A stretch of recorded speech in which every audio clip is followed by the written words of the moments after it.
So the neck. What I do is I laminate different boards to make the neck, and I think both tone and I think strength and weight when the neck is being assembled.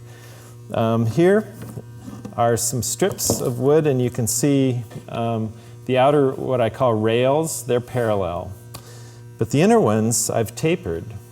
I've tapered from very thick at the base to very thin up at the headstock. And the reason is that the neck itself is going to go from very thick and tapers down. And what that does, it puts all the grain and all the wood parallel to the strings. As the strings flare out, so does the wood. It also, another nice thing is that visually it just looks very much like an arrow. It looks more aerodynamic. All of these guitars can go through a wind tunnel, that's for sure. And the other thing is, as you narrow down the neck, you can keep this outer rail parallel.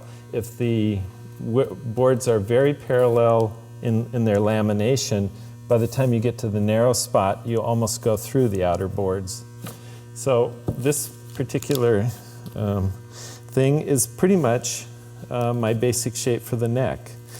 I've gotten these tapered boards by squaring up a big chunk of wood like this, and I've literally drawn the angles, the taper onto this. I just put tape on and put the mark on so I can see it when I saw, and I freehand go over to the bandsaw and I freehand cut these tapers. I started out with jigs. I tried a bunch of different things, but I do it by freehand, and then I joint and sand each one of these boards so that they're very perfectly flat. And if there's any wood, any bend to the wood, I book match it. I take the outer side of this might bend a little bit this way.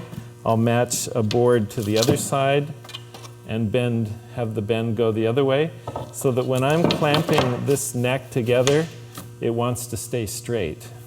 Because on a neck through base, you cannot go back and unbolt the neck and put on a new neck. This is the neck for life, and it has to be perfect. So the next thing we'll do, I'll show you, I have a clamping jig that I'm going to take this neck and glue it and clamp it all together, and then we'll go on to the next step, so to the clamping jig.